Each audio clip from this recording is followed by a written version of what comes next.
would like one. Would you like one? Yeah, I don't want any. Sir, would you like some? Have you gotten anybody to take it? You can't give it away. What is it? It's water from the Silicon Valley. For a long time, the high-technology industry in Silicon Valley was thought of as a clean industry. But recently, toxic chemical contamination has been discovered at 89 industrial sites, 19 of which have been proposed by the Environmental Protection Agency for the Superfund list. It's the cream of the crop. It's not your little fly-by-night outfits. You've got Hewlett-Packard, you've got TRW, you've got Westinghouse, Signetics, National Semiconductor, Intel, Advanced Micro Devices, Synertech, Memorex, Dysan, NEC. I mean, they're all here. Teledyne. Virtually all of the best-known high-tech companies that are located in Silicon Valley have had chemical contamination problems. In December of 1981, it was discovered that this chemical storage tank, previously underground, had leaked almost 60,000 gallons of toxic chemicals at a Fairchild facility in South San Jose. The toxic chemical traveled underground and reached Great Oaks 13, a public water well across the street from the plant.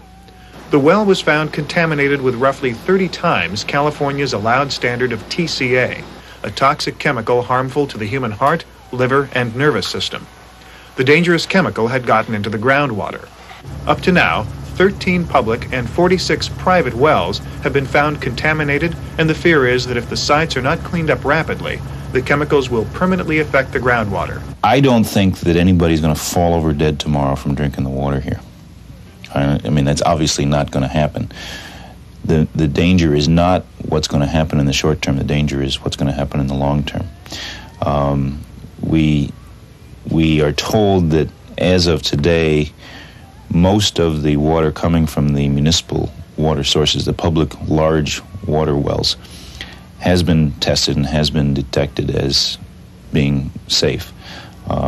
What that doesn't tell you is whether that's going to be the case tomorrow. Smith doesn't think that the companies are moving as fast as they could in cleanup operations. The companies point to the difficulties in solving the problem and have formed an organization called the Industry Clean Water Task Force, chaired by Peter Giles. My impression and our information is that the companies are doing what is being asked of them. It's very important to understand that before cleanup can actually take place, before soil can be removed and water can be pumped out, it must be established exactly where the chemical has gone to. They can't just begin digging up parking lots and digging up soil every place on the site. It's a rather expensive and extensive effort to first of all find out where the chemical is. Industry has already spent approximately $70 million in cleanup operations such as this one in a vacant Intel Corporation plant in Mountain View. It was a steel tank and a concrete vault, and we feel that one of the fittings on the tank had rusted off.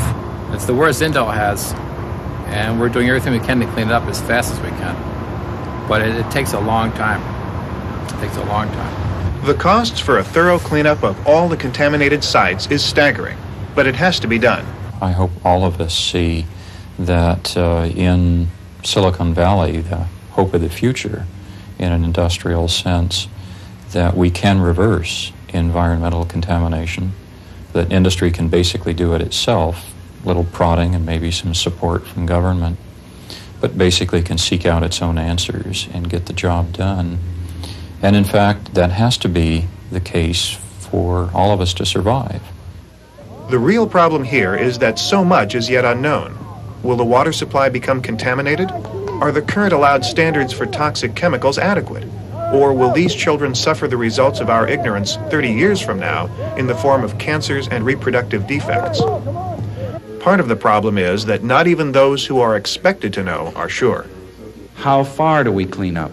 How many parts per billion is acceptable? At what cost? To whom?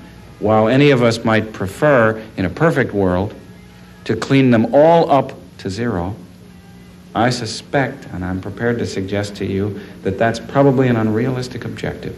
Unfortunately, I think we are the guinea pigs, and I think if people can learn from that, I think that it can help everywhere. If the experience that we've had here is translated into safer controls and safer watchdogging in places elsewhere in the country, I think that you can have the kinds of jobs that this industry can bring. You can have the kinds of technological improvements that this industry is capable of, but to do it in a way that doesn't harm people.